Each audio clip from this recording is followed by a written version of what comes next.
Ah oui, c'est vrai, d'un côté, pour rester zen, il faut du Japon. C'est un peu le but, vous voyez ce que je veux dire. Salut tout le monde, j'espère que vous allez bien. Et on se retrouve donc pour le débriefing du match enfin du show, pardon.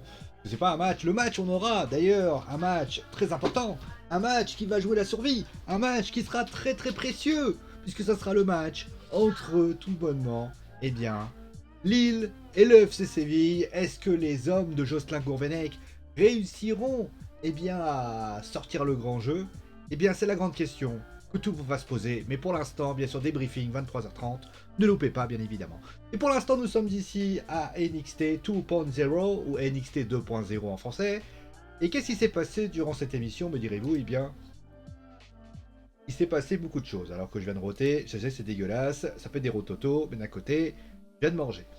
Donc, on a eu l'arrivée de Carmelo Hayes qui est venu discuter, Johnny Gargano est venu, il y a eu une petite phrase sur Indy Hartwell, finalement il y a le mari qui est venu, hein, Dexter Loomis, Odyssey Jones qui a battu Andrew Chase, Imperium qui a battu les Creed Brothers, nous avions ensuite Cora Jade qui a battu Elektra Lopez avec un petit discours par rapport à ce qui s'est passé la semaine dernière, Yoshirai qui a battu Persia Pirota et Jessie Jane, et ça a désigné d'ailleurs la stipulation qu'on verra tout de suite après. Tony Angelo qui a battu Ru Feng, un chinois.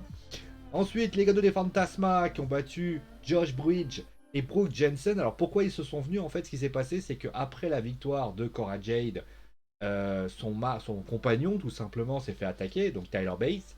Et ce qui s'est passé, c'est que donc Josh Bridge et Brooke Jensen se sont mis à l'attaquer. Il faut savoir que Brooke Jensen et Josh Bridge ont été attaqués avant le début du match. Le match a eu lieu. Et LA Knight qui a battu Grayson Waller. A noté d'ailleurs pour information que je crois que ça participait notamment au fait qu'il y avait notamment un host. Je me souviens bien, c'était ça. Et Tommaso Ciampa et Braun Breaker qui ont battu les Young Grizzled Veterans. Enfin, les Grizz Young Veterans avec un main event de 11 minutes où ça s'est pas mal engueulé, pas mal, etc. Finalement, ça a fini en face à face, comme vous avez pu le voir, en fin d'émission. Donc, qu'est-ce qui s'est passé? Donc, on va revenir tout d'abord avec ce qui était sans doute très intéressant. Donc, on va commencer tout de suite avec finalement les deux événements de la soirée, parce que la vérité, c'est que le show de NXT de cette semaine n'a. Alors, il y avait de l'intensité.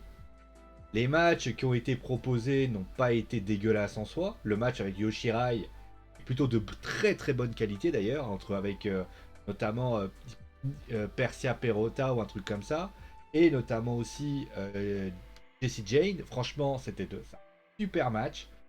Après, est-ce qu'il fallait carrément cette roue? Bon, de toute façon, c'est pour le Halloween Havoc qui aura lieu d'ailleurs la semaine prochaine. Alors, juste pour information, quand même, je préfère vous le préciser, à partir de mardi soir, je serai en congé. Donc, ça veut dire que pour mercredi, ne vous attendez peut-être pas, il n'y aura peut-être pas de débriefing. Voilà, je préfère vous prévenir. Donc, je me le réserve encore un petit temps avec Halloween Havoc. Par contre, à partir de mercredi, il y aura plus de, il y aura pas SmackDown. SmackDown, il y aura pas la AEW Dynamite. NXT UK ne sera pas là également, même si je peux vous le faire plus tard. Donc voilà, ça c'est important de vous le préciser. Donc comme je le disais avant d'être interrompu par moi-même, donc finalement la stipulation est tombée, c'est le Ray to Hell, c'est-à-dire le ladder match, puisque oui, alors j'aime bien d'ailleurs cette idée de la roue.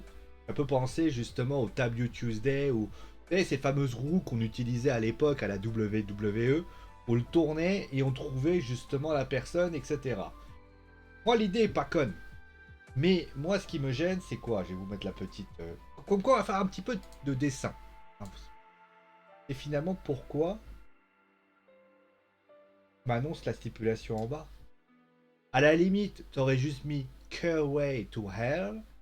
On n'aurait jamais su ce que c'était. On se serait tous dit, tiens, c'est quoi cette stipulation? On aurait pu réfléchir. Justement, ça aurait été intéressant. Là, par exemple, vous voyez, il y a casquette match. Là, je vois, il y a une stipulation, je vois pas trop ce que c'est. Le Buried Alive match aussi. Mais mettre des noms qui ont un rapport avec Halloween. Et justement, ça aurait été intéressant. Là, par exemple, on a Glove on the Pole, Call, Miners match. Voilà. Donc, la stipulation a été annoncée. Donc, finalement, moi je suis pas déconnant par rapport à cette stipulation, dans le sens où on a quand même, a priori, trois bonnes équipes qui peuvent littéralement faire des belles choses. Donc finalement, ça donne un bon match qui peut être intéressant entre les deux, voilà, clairement. En fin d'émission, on a eu donc Tommaso Ciampa qui a donc fait face à. Donc qui a été en équipe avec Braun Breaker contre les Grand Risen Veterans. Et donc, pour ce qui s'agit de ce moment-là, vous voyez par exemple, là par contre, j'ai plutôt apprécié. C'est vrai que ça s'est beaucoup chambré. C'est vrai que. Alors, Braun a essayé de la jouer entre guillemets tag team. Bon, Tommaso avait décidé de casser les couilles. Et j'ai envie de dire, moi, je trouve ça plus intéressant que ce soit passé comme ça, que ce soit passé comme il s'est passé à Raw, où on a eu Drew McIntyre et Biggie qui avaient l'air de vouloir s'entendre pour quelque chose. Pour finalement une discussion et un serrage de main. Là, j'ai eu quand même le sentiment d'avoir deux lutteurs qui ne pouvaient pas se blairer. Tommaso d'ailleurs a mis une patate, enfin une droite, enfin une claque à Braun Breaker. C'est bien. La victoire justement pour Braun Breaker, je trouve que c'est pour apporter du spotlight, donc c'est plutôt une bonne chose. Le match en lui-même est assez mou. Clairement, c'est pas le meilleur tag team match de la soirée. Mais clairement, voilà, c'est pour builder les choses. La mission, je vais pas dire qu'elle est réussie parce que j'ai pas été plus hypé que ça. Mais voilà, en clair, on peut quand même être globalement satisfait de ça. Ensuite, on a eu donc par la suite donc ça, c'était en début de show. Le début de show qui est donc qu'est-ce qui s'est passé? Carmelo Hayes est venu pour fêter son NXT North American Championship avec Trick Williams. Et à ce moment-là, il a commencé à parler, il a expliqué tout ça. Et à ce moment précis, tout simplement, il y a Johnny Gargano qui est venu. Il a commencé à parler, il a dit voilà que fallait qu'il se recentre, clairement. Et finalement, il a parlé aussi des personnes qui sont finalement plus là. Il a dit que Austin est aujourd'hui à Raw, que Indy Hartwell est mariée avec l'homme qui est derrière, et Candice LeRae, donc sa compagne, est enceinte à la maison. Clairement. Et d'ailleurs, il a officialisé, a priori, hein, il a officialisé la fin de The Way. Voilà, a priori, la The Way a disparu. Et quelque chose de très intéressant s'est passé, c'est que à ce moment-là, Johnny Gargano voit Trick Williams et il dit voilà que Indy Hartwell lui envoie des photos un peu hot, machin, etc. Et là, Gargano lui dit que il faudrait pas dire ça parce que j'ai mon beau-fils, Dexter Loomis, qui se trouve là-bas. Et a priori, il y aurait une entente qui aurait lieu entre Dexter Loomis et Johnny Gargano, Johnny Wrestling. On part sur un face turn de Johnny Gargano se dirigerait par rapport à ça, lui qui avait disparu depuis quelques semaines. Donc j'ai envie de dire pourquoi pas avec peut-être un tag team, parce que Dexter, bah, j'ai envie de dire il a peut-être besoin à un moment donné qu'il accélère. Là, Johnny va peut-être pouvoir, alors soit il peut se passer deux choses. Soit Johnny va emmener Dexter et c'est Dexter qui, alors a priori Dexter semble être celui qui va se diriger vers le titre North American. Ça, c'est plutôt intéressant. Ça veut dire que Johnny va se mettre en retrait, peut-être pour aider son beau-fils, comme on le dit, à récupérer la ceinture. Et ça, c'est quand même intéressant. Ça veut dire que Johnny Wrestling va se mettre en retrait. Alors, bien évidemment, il a un talent indéniable, mais on peut imaginer peut-être aussi, après la victoire, il faut, je vais revenir notamment sur la conclusion, il faut peut-être un hype énorme. Et je pense que la plus grosse hype du côté de la WWE, notamment de NXT, ça reste ni plus ni moins que Johnny Gargano et Tommaso Ciampa. Tout, à chaque fois qu'on a eu, Tommaso Ciampa et Johnny Gargano, ça a été un fight mémorable. Et je pense que Dexter pourrait aller du côté du titre North American, voire Johnny Gargano qui, lui, se dirigerait vers Tommaso Ciampa, voire à la limite, peut-être faire un tag team match avec Trick Williams qui serait, on va dire, peut-être avec quelque chose comme ça. Mais en tout cas, ça semble être pour la semaine prochaine. Carmelo Hayes va devoir aller voir Dexter Loomis. On peut imaginer sans doute, enfin, après ça n'est que mon point de vue, hein, mais je pense que de la part de Dexter, je pense que Dexter Loomis va sans doute faire tourmenter un peu ce qui s'était passé l'année dernière avec Cameron Grimes. Attention à pas que ce soit une trop blague à tout va, en tout cas. Mais Johnny Gargano, il faut voir qu'est-ce qu'il va pouvoir faire. Mais moi, je pense qu'il va vouloir adouber, il va vouloir aider Dexter à emporter le titre. Mais si j'étais la WWE et si j'étais NXT, je tablerais peut-être sur une rivalité connue de tout le monde, c'est-à-dire Johnny Gargano contre Tommaso Ciampa, le temps que le public revienne, parce que c'est une rivalité à clics, ça. Et après, repartir sur des rivalités un peu plus saines. C'est ça que je ferais. En tout cas, le fait que Johnny Gargano, s'il n'est pas dans ce coup-là, se mette en retrait pour Dexter Lumis, c'est quand même assez rare. C'est aussi d'ailleurs étonnant de le voir. Hein. Johnny Gargano, depuis pratiquement un an, on le voit, il fait quelques rivalités. C'est pas le Johnny Gargano qu'on a connu à l'époque, très agressif, qui voulait remporter des titres. D'ailleurs, Johnny Gargano, ça reste un lutteur. Beaucoup de monde le voit comme un lutteur incroyable à NXT, mais il n'a remporté que très peu de ça. Enfin, il a remporté un titre par équipe, un titre d'Amérique du Nord, et notamment, bien sûr, le titre deux fois, ou une fois ou deux fois, je ne sais plus. Il avait notamment remporté, le dernier, il avait perdu contre Lionel Ruff, et notamment, il a remporté le titre de NXT. Mais rappelez-vous, il avait remporté le titre de NXT parce que Tommaso Ciampa avait pas pu jouer ce match. Il avait essayé de faire ça dans un très bon match au demeurant. Bien sûr, à le voir si vous ne le connaissez pas. Voilà. En tout cas, si je peux me permettre, ça serait une idée. Voilà, ça serait du classique, ça peut être pas mal. Après ça, on va parler. Alors, je vais parler rapidement de cette rivalité. Moi, alors, il y a des choses qui m'ont. Alors, je vais commencer par ce qui s'est passé en haut.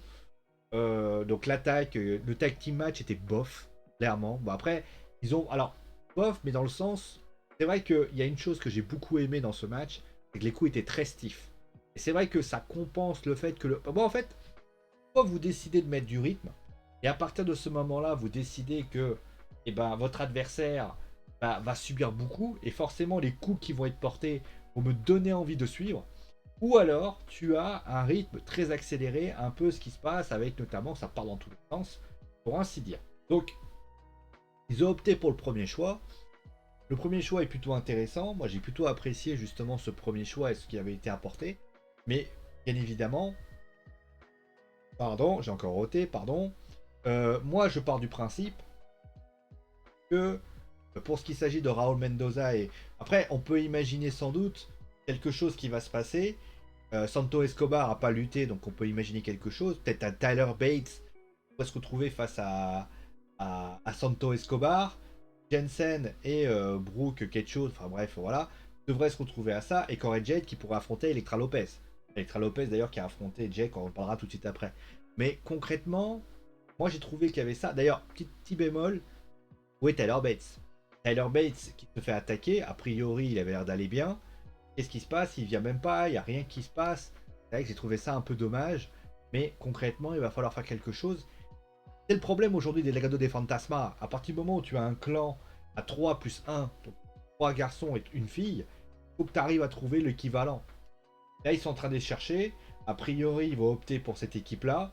Mais voilà, à un moment donné, alors le problème, il est quoi?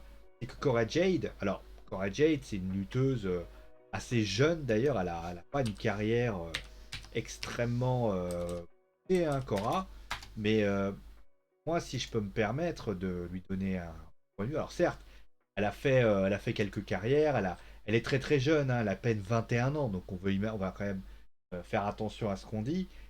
Elle a fait quand même que la Freelance Wrestling, elle a fait la Zelo Pro Wrestling, elle a fait la Shimmers, qui est quand même pas mal pas donné. Elle a été à Impact, elle a fait la AEW, elle a notamment signé à la World Wrestling Entertainment, pour ainsi dire. Et elle a fait, je sais pas, Tyler Bates, c'est très Baxter, je me trompe, en fait je me suis trompé, c'est très Baxter, donc qu'elle était présente pour ainsi dire, voilà. Très Baxter, pardon, c'est moi.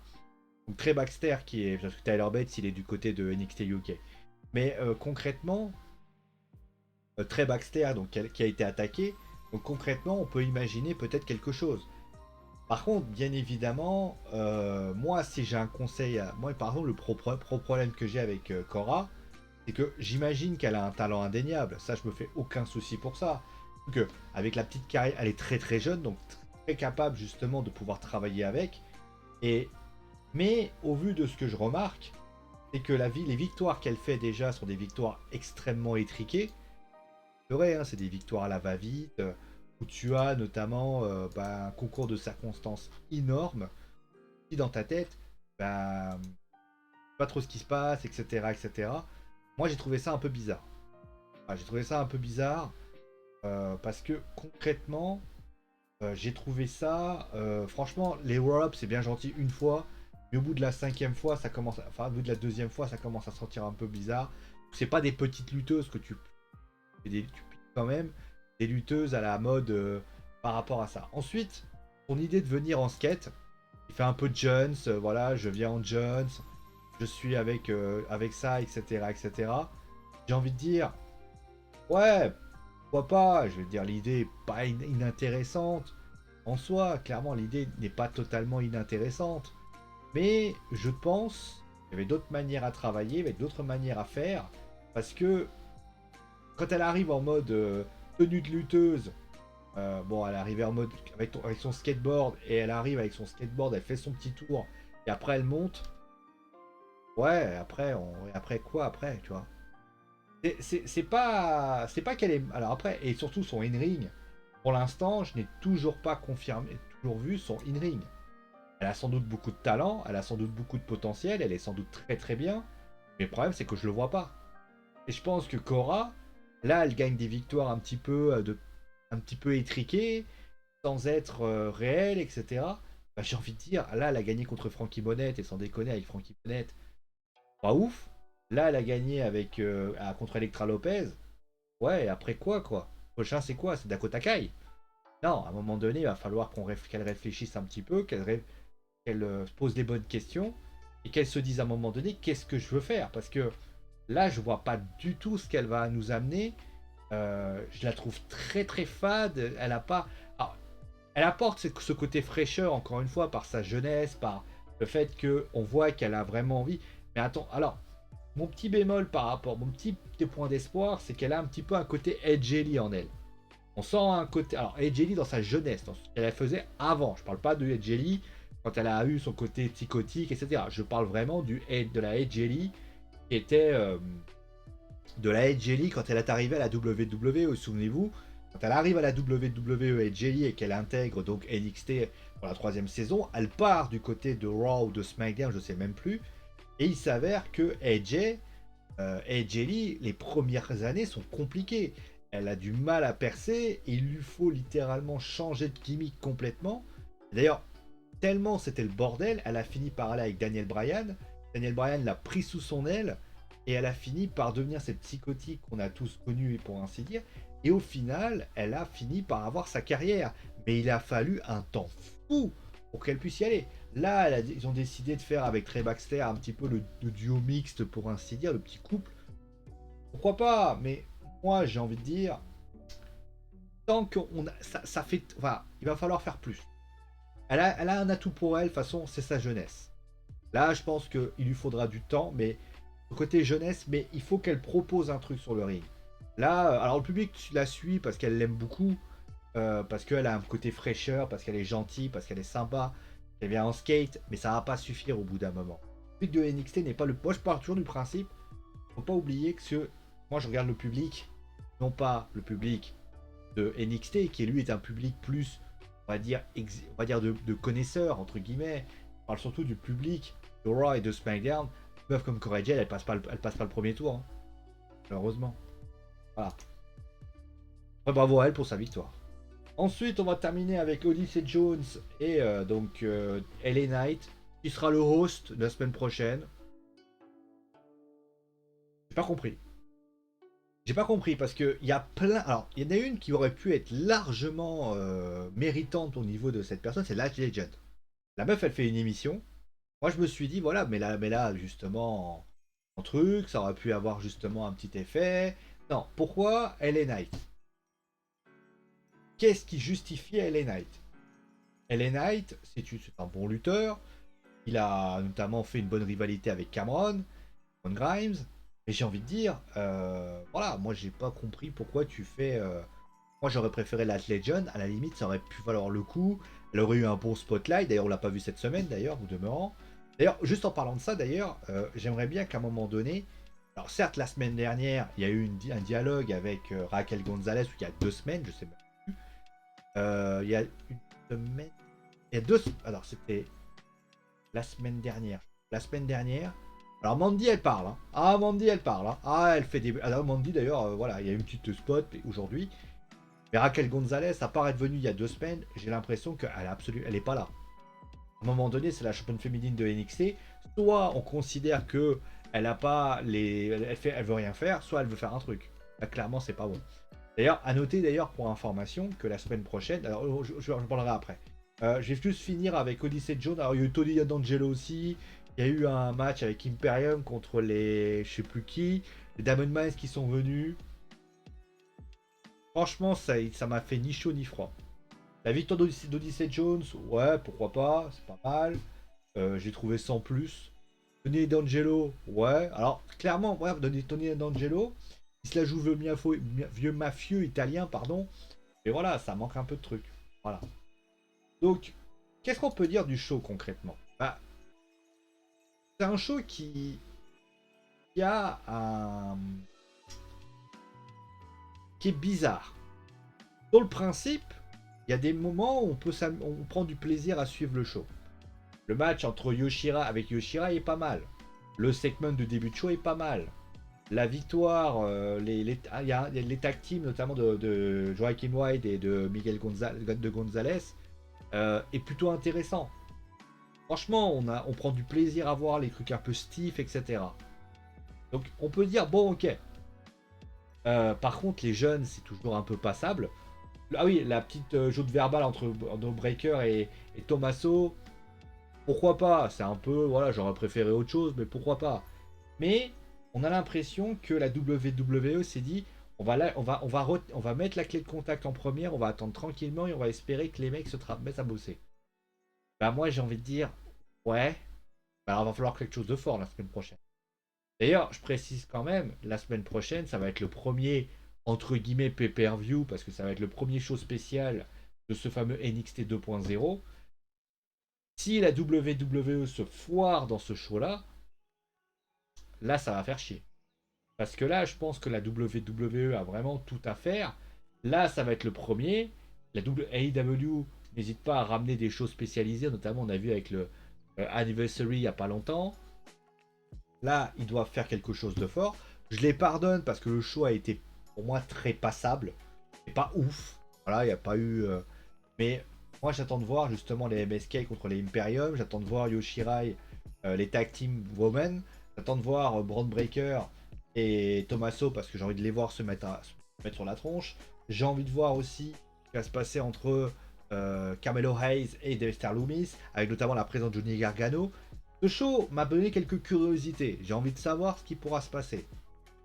Attention, la curiosité parfois c'est un vilain défaut et ça peut entraîner des gros problèmes. À méditer.